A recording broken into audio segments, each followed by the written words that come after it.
આજે આપણે દર્શન કરીશું કુદરતી સૌંદર્યથી ઘેરાયેલ ભૂતનાથ મહાદેવના. ચાલો દર્શન કરીએ ભૂતનાથ મહાદેવના.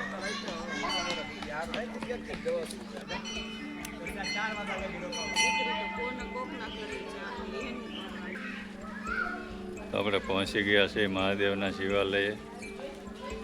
તો દર્શન કરીએ ભૂતનાથ મહાદેવના.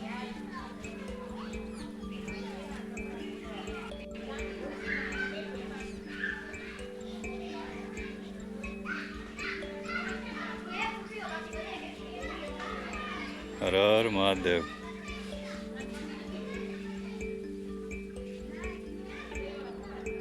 તમે દર્શન કરી રહ્યા છો ભૂતનાથ મહાદેવના. તમે જોઈ રહ્યા છો આ બિલુ વૃક્ષ. અહીં મહાદેવ પર સ્વયંભૂ બીલીપત્ર ચડે છે, એટલે અહીં શિવાલયનું નિર્માણ કરવામાં આવતું નથી.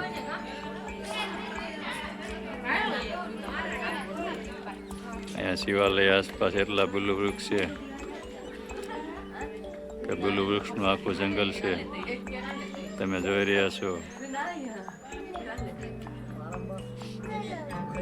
આ બધા બિલુ વૃક્ષો છે.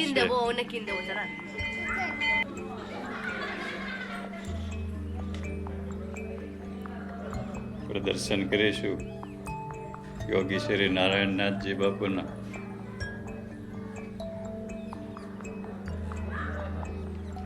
કે જેમને આ શિવલિંગની સ્થાપના કરી હતી.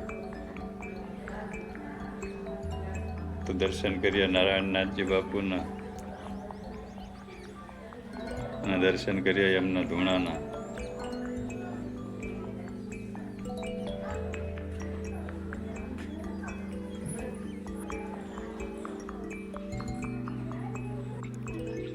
મહાદેવનું શિવાલય કુદરતી સૌંદર્યથી ઘેરાયેલું છે, એટલે તમે મહાદેવના દર્શન કરવા આવશો એટલે તમને એકદમ શાંતિનો અનુભવ થશે. હું આશા રાખું છું આ વિડીયો તમને ગમ્યો હશે. તો વિડીયોને લાઈક કરજો, શેર કરજો અને આવા જ વિડીયો જોવા માટે અમારી આ યુટ્યુબ ચેનલને સબસ્ક્રાઈબ કરી લેજો. તમે ચોમાસા દરમિયાન આવશો ત્યારે અહીંનો નજારો તમે જોતા જ રહી જશો.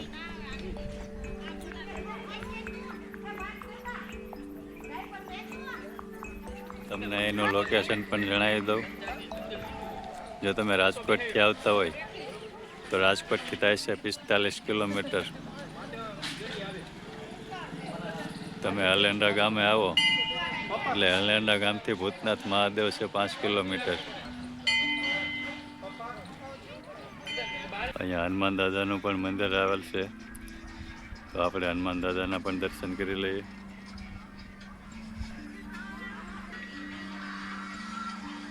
દર્શન કરી લઈએ હનુમાન દાદાના.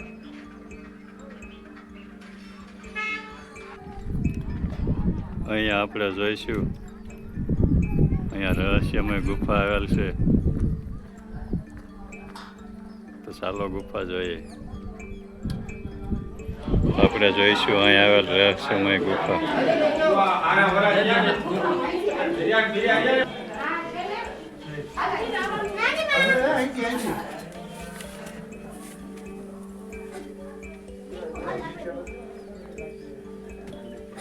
એમ કહેવાય છે કે આ ગુફા છે તે જુનાગઢ નીકળે છે.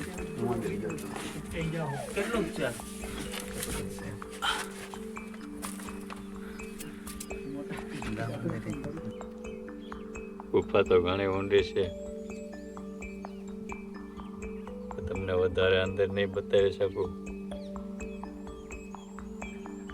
કેમ કે આગળ પ્રાણીઓ પણ હોઈ શકે.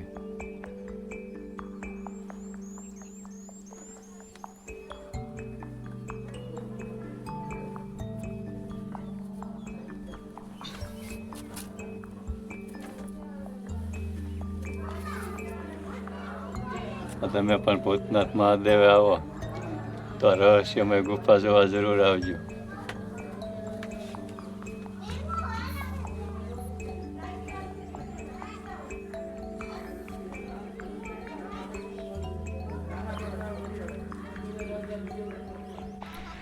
અહીંયા વિશાળ પાર્કિંગ આવેલ છે. તમે તમારા વાહન અહીં પાર્કિંગ કરી શકો છો.